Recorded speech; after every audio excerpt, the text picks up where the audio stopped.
के साथ खड़े होकर गौतम की बेईमानियां गिनाने की औकात नहीं है राही की। अपनी बेईमानियां भूल गई क्या? It's a big deal. नमस्कार दोस्तों, स्वागत है आपका आपके अपने चैनल हंग्री स्पिरिट्स में। हंग्री स्पिरिट्स देख रहे सारे दर्शकों का मैं अंजू शर्मा दिल से स्वागत करती हूं। अनुपमा के साथ इस वक्त वो खड़ा हो जिसने इस पूरे के पूरे कंपटीशन में कोई बेईमानी नहीं की है, तब हम बात करें। मगर जो खुद बेईमानियां करके ये दुहाई दे रही है कि बेईमानी से मुझे नहीं जीतना, उसके साथ हम बिल्कुल भी खड़े नहीं होते हैं। हमारा खड़ा होना भी इट्स ए बिग डील। तो ये इट्स बिग डील कह के राही ने जो एंट्री मारी है, वाह वाह। सारे अपने बेईमानी कार्यक्रम को भूल गई, सारे अपने काले चिट्ठे भूल गई, करतूतें भूल गई। तो बात करते हैं पर्टिकुलरली इस कंपटीशन की। बाकी बातें तो हम करते ही रहते हैं, जिसके लिए राही आज अपनी मां के साथ आवाज मिला के गौतम के खिलाफ खड़ी है।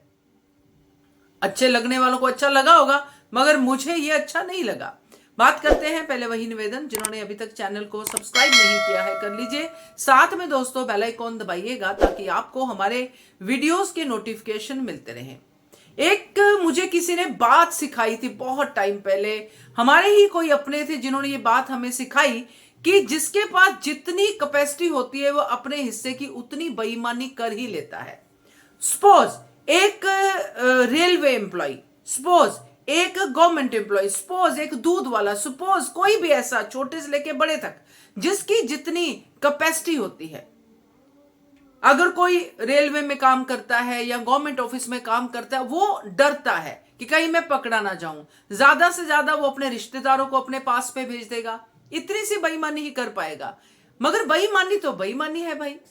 अब कोई बड़ा कोई होगा तो वो बड़े घोटाले कर लेगा, वो बेईमानी कर लेगा क्योंकि उसकी इतनी जो है औकात बढ़ी हुई है। तो ऐसे ही हर चीज में दूध वाला दूध में पानी मिला के बेईमानी कर लेगा। यानी कि जिसकी जितनी औकात, जिसकी जितनी कैपेसिटी है बेईमानी को करने की। मगर बेईमानी तो बेईमानी होती है। अब जिसने कोई बेईमानी की ही नहीं है, यानी कि अनुपमा, इस कंपटीशन में उसके साथ इस घर में कोई भी खड़ा नहीं हो सकता। मैं तो प्रेम को भी खड़ा नहीं करूं, क्योंकि जिस लेवल पे अनुपमा बोल सकती है प्योर हार्ट के साथ, कोई भी नहीं बोल सकता। अनुपमा गौतम की बेईमानियों का हिसाब करने आई है और राही उसके आवाज में वो आवाज मिला रही है। ये वही राही है दोस्तों जिसने कंपटीशन के दौरान ही बहुत सारी चीजें की। आप सबको तो टिप्स पे याद होगा कि राही ने क्या क्या किया है ये कंपटीशन जीतने के लिए, अनुपमा का मॉरल डाउन करने के लिए। डांस रानी से, जो कि कोठारी जैसी औकात नहीं रखती हैं कि हॉल को अपना टाइम पूरा का पूरा ले ले, रिहर्सल हॉल अपने टाइम के हिसाब से चेंज कर दे, टाइमिंग सारी अपने हिसाब से ले लें। ये डांस रानी के पास पैसा नहीं है भाई, राही के पास है, राही के बाप के पास है, जो कि अभी अभी बना है। कर ली बेईमानी, हो गई बेईमानी। कंपटीशन के पहले ही दिन में अनुपमा के सामने खड़ी होगी। चलो इस बेईमानी को हम छोटे रूप में माफ कर देते हैं कि हो गई खड़ी, हो गई दुश्मनी शुरू। उसके बाद पाखी की चोरी पकड़ी गई। पाखी को टीम से नहीं निकाला बल्कि उनके खिलाफ खड़ी हो गई, अपनी मां के खिलाफ, उस गरीब औरत के खिलाफ, सरिता ताई के खिलाफ कि इसी ने चोरी की होगी। ये लोग तो होते ही ऐसे हैं। और जब पकड़ी गई पाखी, तब भी इसने कोई एक्शन नहीं लिया सिवाय एक डांट के और पाखी को अगला मौका दे दिया। क्या ये बेईमानी नहीं है?